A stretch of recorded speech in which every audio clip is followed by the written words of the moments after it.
Planners spend 50% of their time, educated planners coming from university with years of experience in data crunching and stuff which doesn't add value. That's a waste of human capital. It's a disaster in our modern world. So we have all this brain power, all this waste of human capital. Do we still accept that we're gonna keep working like that? I can't. I've been a planner. I can't believe that we keep going like that. And if I talk to supply chain directors that lead a planning team and they tell me they're all burnt out, I can't believe we'll continue like that. So what will change?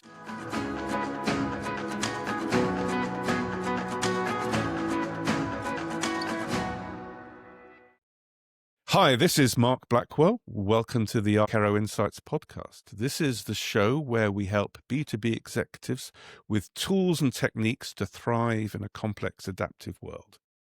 So taking us one step further on our journey of serendipity, we have today Niels van Hove. Niels is a globally recognized thought leader in integrated business planning, sales and operations planning, and increasingly human and AI collaboration. He focuses on transforming IBP, and we'll learn more about that, from information sharing to a decision-making discipline or decision-centric IBP. And he's really has energy in moving the process forward from being more focused on forecast accuracy to really getting decisions to drive business success. And he's known for defining the current era as the third wave of supply chain planning technology, emphasizing autonomous and augmented planning and cognitive automation. But he does argue that success not lies in technology alone, but in creating a human and AI culture, and stresses that future planners must adapt to collaborate with AI or self-select out of the role. Welcome, Niels. How are you doing? Very well, Mark. Thanks for having me. That was a great introduction. I couldn't do it better myself. That's very kind of you. Well, how did you get yourself to that position that we described? I mean, what's the background? I suppose it's just a journey. I mean, I started my career 25, 26 years ago. I always had a curiosity, so interest to learn new things. Back in 2000, it was online marketplaces. That didn't exist back then.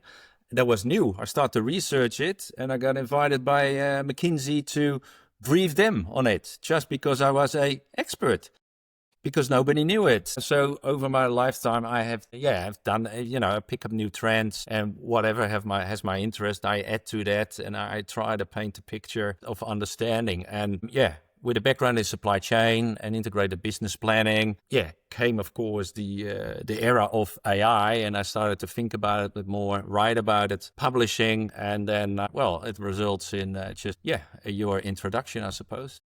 So, great. So, not all of our listeners are going to be supply chain experts, and indeed, not all of them will know about S&OP and IBP and these terms that we're branding around quite freely.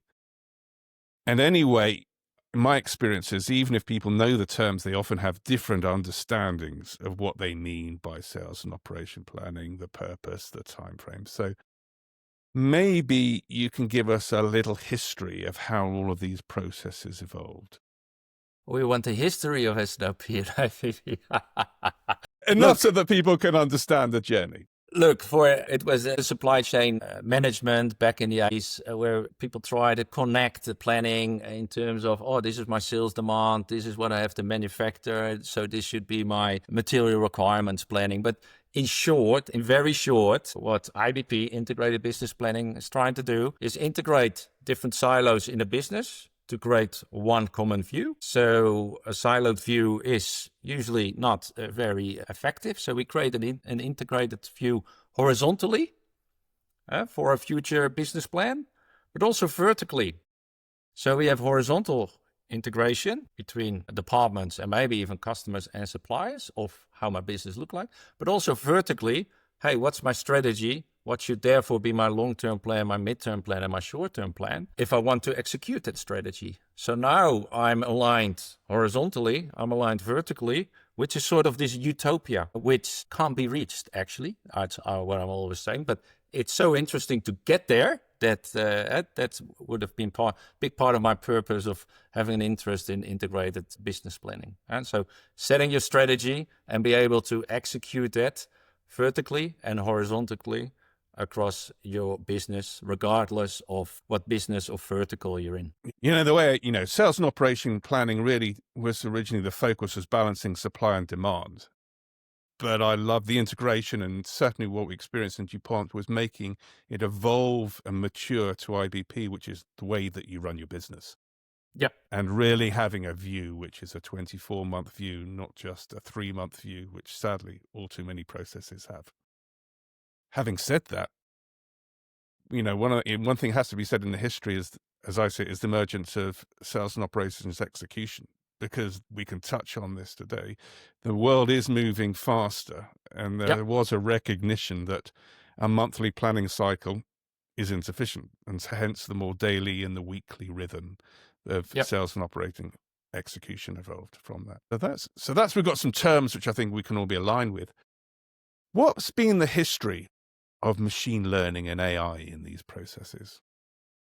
Okay, these processes, long-term planning, S&OP, IBP, shorter-term planning and execution, S&OE, they're supported by technology often. And that technology can even be a spreadsheet. I don't think machine learning in most companies entered that the technology support in those processes beyond 5 years. I mean, machine learning is a part of AI. There's many elements of AI. Machine learning is often applied for classification.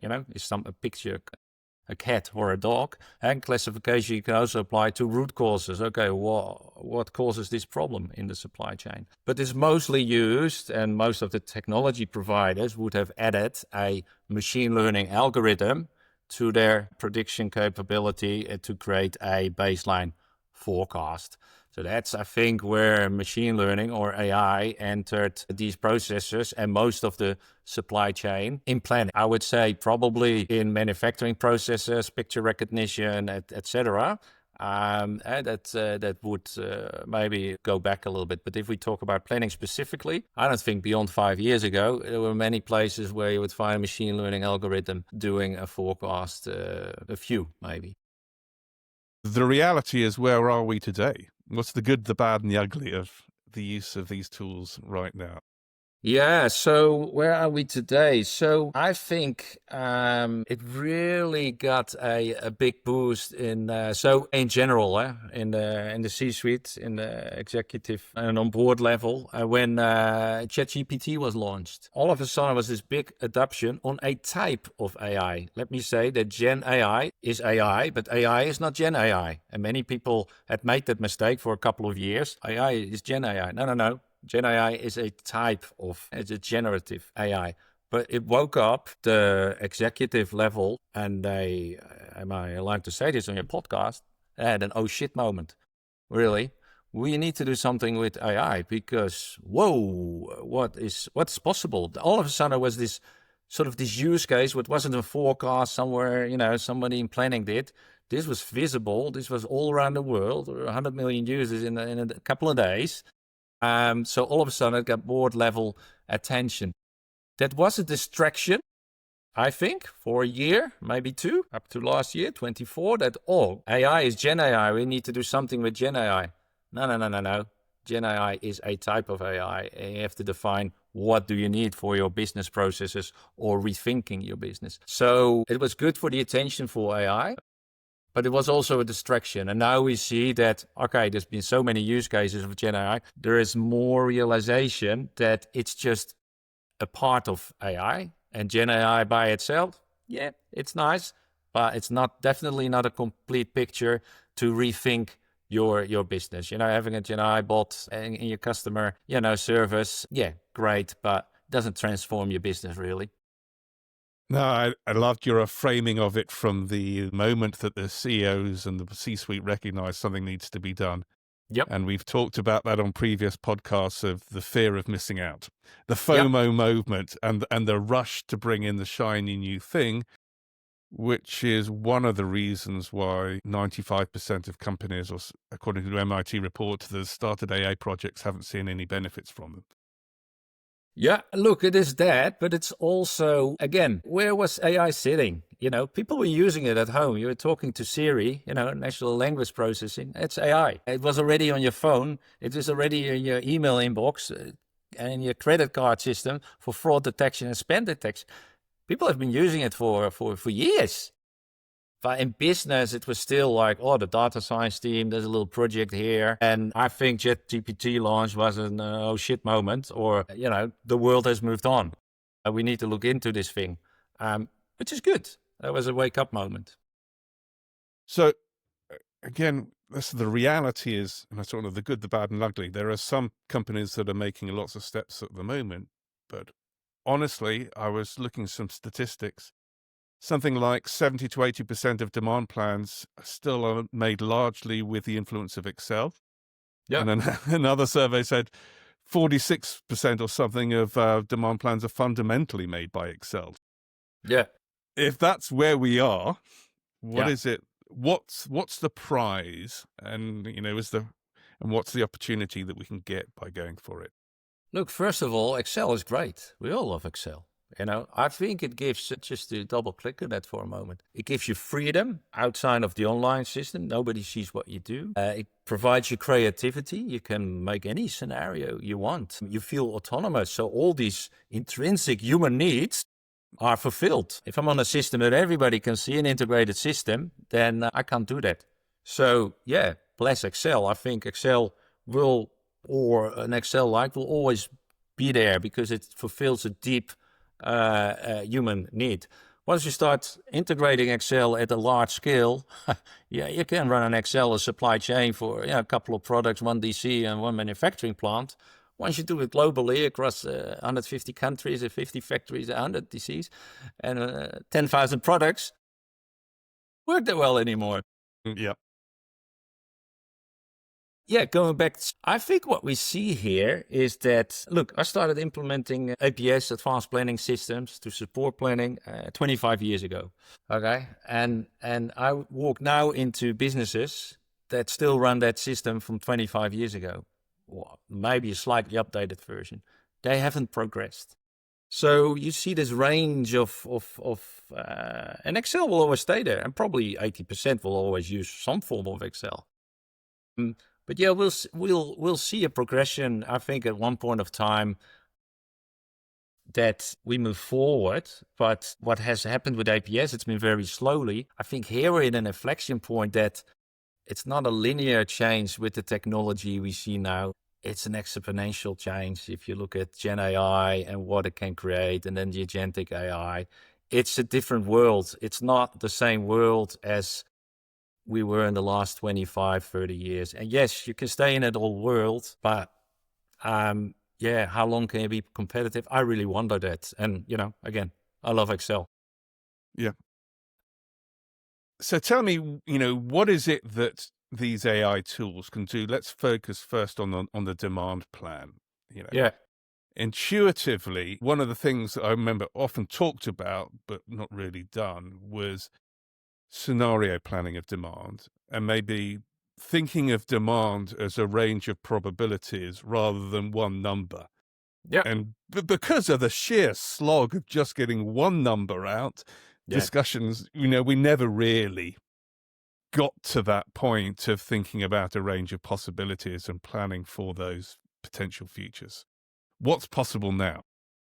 Yeah. So let's take a step back, demand planning or any other type of planning in the supply chain, okay, 80%, use Excel or whatever the number is. Planners spend 50% of their time, educated planners coming from university with years of experience in data crunching and stuff which doesn't add value. That's a waste of human capital. It's a disaster in our modern world. And we accept that. We don't, because I know they're burned out. If you talk to them, yeah, we use Excel, but yeah, I'm also burned out. So we have all this brain power, all this waste of human capital. Do we still accept that we're going to keep working like that? I can't. I've been a planner. I can't believe that we keep going like that. And if I talk to supply chain directors that lead a planning team and they tell me they're all burned out, I can't believe we'll continue like that. So what will change? and I've written about this since 2020 or 2019. First of all, we've seen in a supply chain for the last 100 years and in a global beyond supply chain, anything that can be automated will be automated. It's the evolution I've seen for the last 100 years in the supply chain. We got now Waymo driving 300,000 driverless taxis a week, paid. It's happening, okay? So a taxi can drive around driverless. We still can't manage our data and automate it and cleanse it. We still have to, as humans, do 50% of that. It just doesn't add up anymore, really. I mean, it just doesn't add up anymore. So what will happen? The automation, which started in the supply chain somewhere in 1914, and the T Ford line, where manufacturing got automated. All our physical assets have been automated. Our manufacturing, our warehousing, we got driverless cars. All our physical assets, a lot of money there, a lot of labor there, have been automated as far as they can. And it will still continue, but we're sort of reaching a max.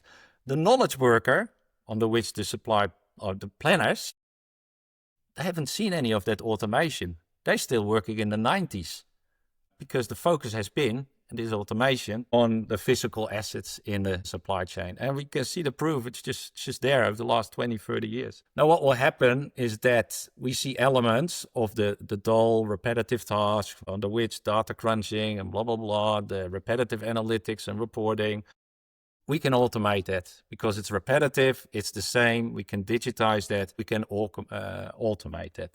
Great. Now, from the 50% time that this planner wastes, his capital, his brain power wasted on non-value-added task, we now free up to do higher level tasks, which we've seen over the evolution of humankind pretty much. You use a tool to do something 5,000 years ago. Hey, now I can do something else with my time. So we'll free up time with that automation. But there's a second level, and so automation will be the foundation. But that's the foundation. It's not, the ultimate step is the augmentation. So now the machine is going to advise what a planner could or should do. So I could plan this promotion differently, or this marketing spend differently. Hey, I've detected the gap against your budget. Here are 5 options you can do about it. Do you agree or not? That's what we're talking about there. So now the automation will be the foundation. That's a given. That's evolution. It's going to happen. Now we see the augmentation of the knowledge worker and the collaboration with AI between the knowledge worker and AI to improve performance. And that's where because anybody can automate, the competitive difference will be in the human AI collaboration.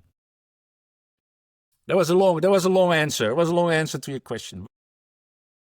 I can easily see how people will accept automation for execution processes.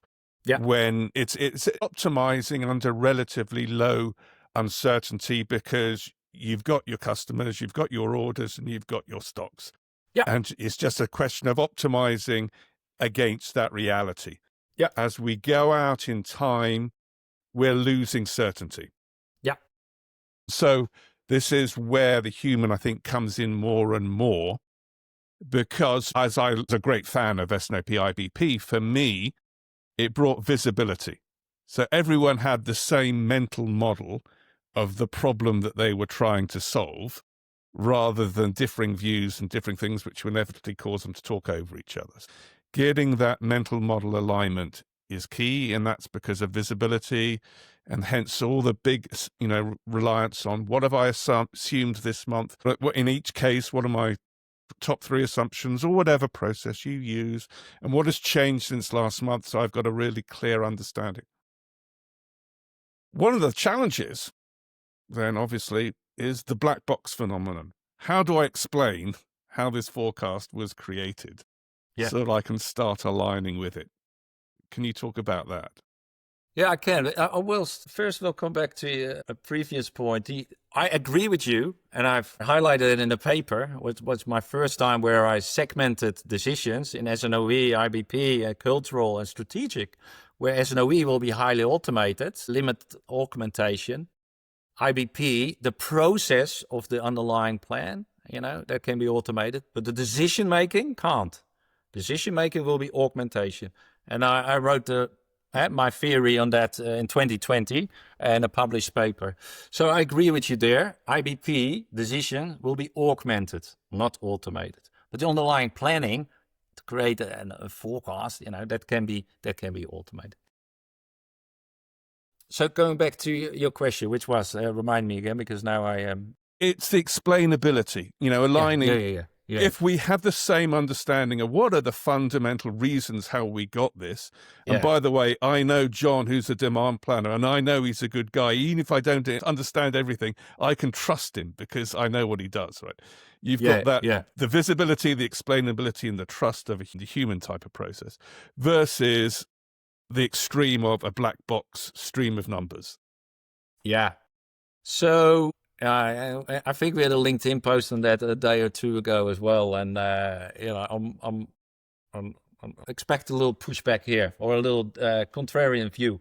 Yeah. But I agree, explainability is great. Ideally, we want it, but in the end, you want trust. Okay, do I trust this human?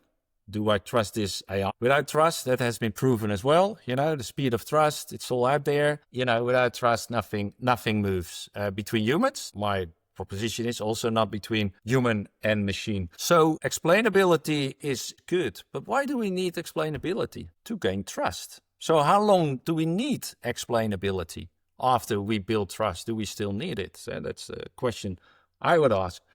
I would always talk about explorability. As a human, I need to be able to explore the underlying data. It should be a finger click away. I should be explore the reasoning of the AI, the logic of the AI. I have to be able to guide that logic. I have to be able to set a goal. Say, hey, I actually control this AI. It does what I want to do. So hey, you build trust over time. Now let me put forward my contrarian view in the supply chain. Have you ever heard of exponential smoothing as a forecast method? Yes. Yeah. Have you ever heard of King's formula to set safety stock? That's the standard formula with standard deviation for demand and lead time. Probably 80-90% of supply chain professionals use it, and it's the biggest fallacy in the world because it assumes a normal distribution, which in most cases it doesn't. So here's the thing. So these formulas come back from the 1950s, and they are maths. It's the mathematical formula. We use them, we trust them. I put forward to you that more than 90% of supply chain professionals does not understand the maths behind those formulas, and we use them every day. Now, AI is maths. It's just very complicated maths. So now we use these things from the fees every day. Change my alpha number. I have a different forecast. I trust that. I have no idea what the maths is behind it. And now I have an AI. I have no idea what the maths is behind it. I need explainability. I need to be explained what it does. Yeah, maybe. But for how long? And what do you bring to the table? What is your accountability to start learning with that AI? Don't just sit back and say, I need explainability. Be proactive, lean in and learn with the AI. Like a couple of thousand people in the world know really what Gen AI does. Do you know? I have no idea. I know it's probabilistic, but do I really know? No, but I use it. I trust it with smart trust up to a certain point. I ask it to do things like you do. You make beautiful pictures. I don't ask it to invest in a company or marry somebody or buy a house. So I apply smart trust to the AI. So there's a contradiction here that people sit back, I need explainability, while they're using a formula for the last 30 years. They have no idea mathematically how this formula works. So how does that work? Well, I suppose I have two reflections on that. One, as you said, it's had 30 years to build that trust, so it's taken time to do it. That's it. That's one reflection. I agree. Time is going to take probably longer than we think. The other thing is we'd like to shift the debate from either AI or human to an and discussion of the human and the AI. If I'm the CEO or the marketing guy, I assume that the demand planner has expertise in generating the demand signals, so I'm giving the trust, and I assume that he's studied the tools, so I'm much more willing as long as I've got an expert who knows how to work with a machine, the homo faber concept. So, I think it's an and is way of getting it, but I'm still concerned. I think with the reality is it's going to take time before we start making big decisions and getting out into the longer term. I agree. Time is probably the differentiator, but I think it was a reflection after 2 days ago when we had this LinkedIn. I'm like, hang on, look, what I'm pushing back on is, and it was a commentary I made on an article from Nada Sanders, who is a professor of supply chain, who wrote the book, The You Machine. And, it's a great book, and it was a commentary on an article of her, which I wrote in Foresight. And, she proposes, we need a vision of a company that includes AI, and an AI collaborative vision. And I agree with that. But let's not forget the accountability of the single human to show interest in AI, to show curiosity, to learn with AI, to bring AI to the table in everything you do. You can't just sit back as a human, don't take accountability and say, give me the explainability. I don't accept that. If I was a CEO and I would, in this era of AI, I would pick those people, they wouldn't stay for long. I would recruit on that, and I would put my performance criteria on that. Because AI is here to stay. It will only get more. You can't sit back and say, show me how it works without showing any proactive interest in the AI. Yeah. Well, I suppose the other thing for me from the demand side is put more emphasis that it is not a single set of numbers, it's a range of probabilities. Otherwise, a demand forecast almost by definition will be wrong in actual state, but that doesn't mean it's no value, right? So this message needs to be communicated. Otherwise, people will just blame the black box and throw it away because they're not really appreciating what it's really producing. So maybe that's another way of getting us is thinking about the range of probabilities more clearly. Yeah, which is already a next step for many planners, I suppose, as well, becoming probabilistic. Becoming probabilistic is a step forward. It's nice. But you already see that trend is sort of, it's fierce. It's an important capability, but it's in a range of things. With working with AI, it's just, okay, now I have a range of possibilities. What should I choose? I came to the point that, okay, and I had, a lot of reflection on that. I was a planner for a big part of my life. I actually realized when I started writing about decision making, that planners don't make decisions, facilitate decisions. So I'm sitting there writing and I really have an existential moment like, gosh, I actually don't make, as a planner, I hadn't made many decisions. I recommended things, but I actually did not make decisions. So for me, I turn around and start thinking back from the decision, saying, okay, I have a plan. So what? I have a forecast. So what? Does it input in a decision or an action? No, then it's a waste, analytics waste, I call it these days. Any analytics which is not create a decision or which is just insight, it's almost analytics waste. If it doesn't create a decision or an action, it's maybe a bit harsh, but that's how we have to start thinking back from decisions and actions rather than focusing on planning only. So that's really a change I made the last 5 years, having been a planner and worked in planning for a big part of my life. Planners are facilitators, less so decision makers. Yeah. So we've spoken about AI in the demand signal generation. Where else can you see AI having a big impact in the whole IBP process? Look, if we go back to IBP, which is in the end, keeping your plans in line with your strategy and understand the execution against those plans, against your strategy in an integrated fashion. A big point that rocks up is gaps against your plan. I can have my sales plan, I can have a revenue or margin gap.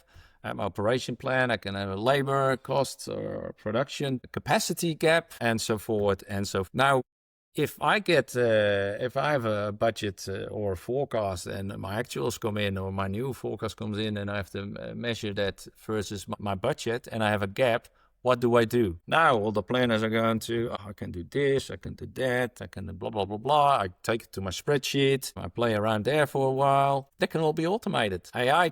An agent can detect the gap, and if you provided the logic, it provides you 5 different opportunities to close that gap, and then you can choose what you want rather than going in there, doing all the analytics. So that can all be automated. The detection can be automated and the options can be automated. I say the options because the final decision is the human. That's why it's augmentation. So all those activities of analyzing differences in finance and supply and operations, that can all be detected automatically. And then options, the scenarios including, can be automatically calculated and suggested, recommended to a planner. What should I do? And a planner is maybe not even needed anymore. It could go directly to a executive. But let there be a planner in the middle who then pick and choose the best of these options and then send the last one or two to a executives or plays around with it a little bit more. So those are some examples. I mean, I think you described in one of your papers that the process that we go through now is a little bit like a monthly trip to the dentist.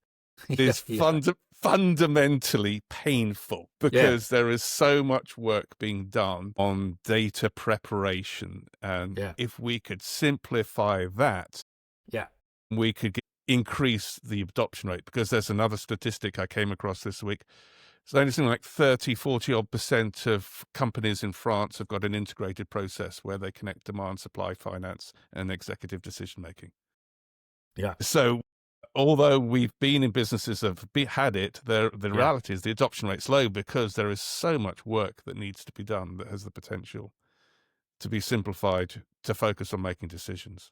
Would be interesting to go back and see how long the adoption took for King's formula or single exponential smoothing when it came from academics to the business world. Maybe there was a 10 or 20 years. I know from the land that S&OP, the first 10 years. People thought that, I think it was Dick Link, that he was crazy. So when he proposed it, okay. So here we are. We're very early in that cycle. So you see all these stats, and I agree with you. It's not. I've done this now for 6 years in technology. It's not easy to find the right use case that everybody's into and that provides the right value and that you can scale and the data is available. Yeah, it's not so easy. But hey, we're here and we're going there. So we're measuring ourselves like so almost at an inflection point, which is not going to stop. And it's fine to get that feedback, like 80% isn't working, but I like to focus, okay, what does work? I know use cases that pay back $1 million a month. So, hey, something does work, okay? Let's focus on that. Now I know what works. I've seen plenty that doesn't work, Mark. Plenty that doesn't work. Both in my APS history, advanced planning, as now more in AI and decision intelligence. So let's focus on what does work and do more of it. I've in company politics and budgets and focus and getting people on board. Yeah, it's not easy, but it's a force that is unstoppable and it's happening. If you want it or not, I'm in no doubt. It's, just look at the LLMs from 2 or 3 years ago and what they do now. I mean, the progress it's astonishing. It's crazy. And that's where we're living, in that inflection point. So, so right now we can measure the costs of the 50% of the time just spent creating Excel. Finance guys doing scenarios. I mean, that's a measurable cost that we can eliminate just by thinking about how to use AI. And maybe that's the way to go for the immediate phase. But if I can ask you, relieve you of some constraints now.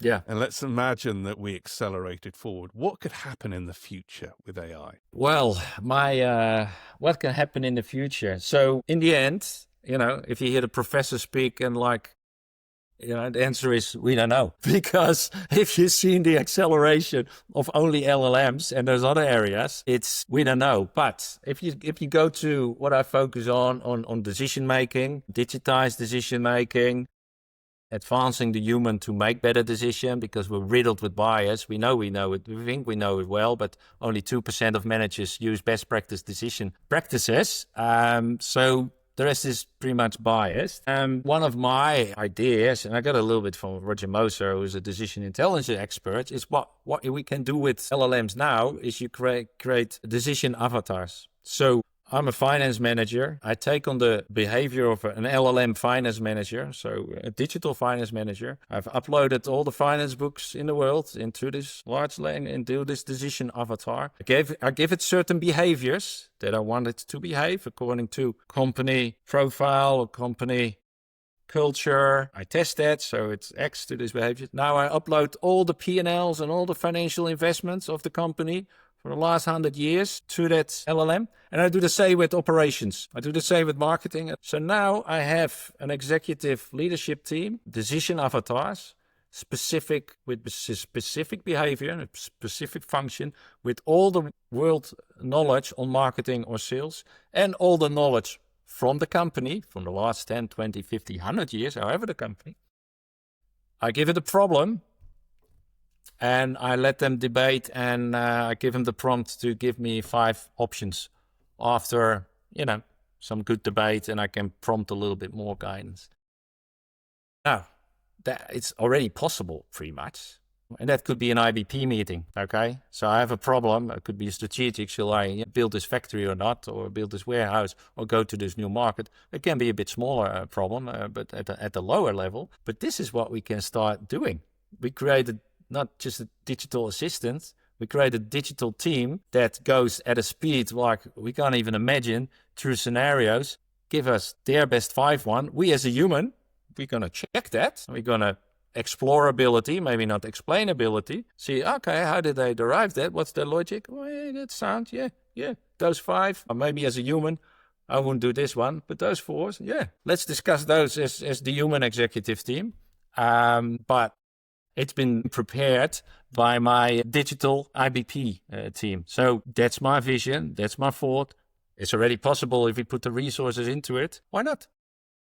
So you can see that model for decision-making under uncertainty and maybe more agentic AI for the execution piece? Yeah, what I just described are really those decision avatars. There will be, that's more, large language model driven. You give them a set of behaviors and a lot of knowledge, and you let them sort it out. You give them a problem, let them sort it out. But then, once you make the decision, if you go to execution and you go to more that S&OE horizon, what should I ship? What should I, what inventory should I have? What should I produce? Yeah, that's going to be high levels of automation, and up to a limit. There's limits to automation, and I've highlighted some elements that limit automations. But in the short term, the transactional things, if we interfere there as humans, often, I don't know if we create value. In some cases, we think. In some cases, maybe we do. But most cases, as is shown with driverless cars, they're getting more reliable than humans. And that's the way it will go in the short-term horizon, unfortunately, with transactional decisions. Should I produce 10 or 12? Yeah, or should I ship this way or that way? I mean, yeah. Goodbye, human, for those areas. But hey, the human will step up, Don't forget that I think this is a good thing. No, absolutely. I'm with you. We think we should embrace this, and this is an opportunity for us to delete the 50% and spend 100% on really good quality human stuff. Absolutely. Exactly. Evolve as a human.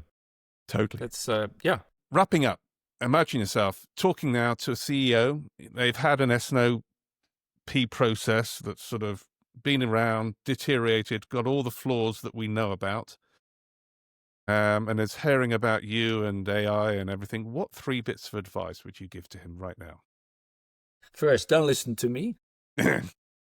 It's too visionary. I'll ask him, are you a visionary? Then we can talk. If not, then I'm not right. I won't be the right person. Now, with a couple of things. We changed, and I'm leaning on Roger Moser here as well, from product dominant logic to service dominant logic to decision dominant logic. And a company is what it decides and acts on.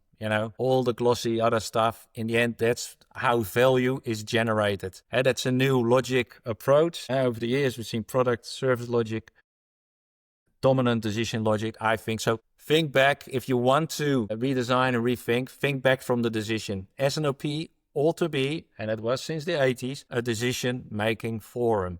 It turned into a bureaucratic visit to the dentist that, everybody is hurting from.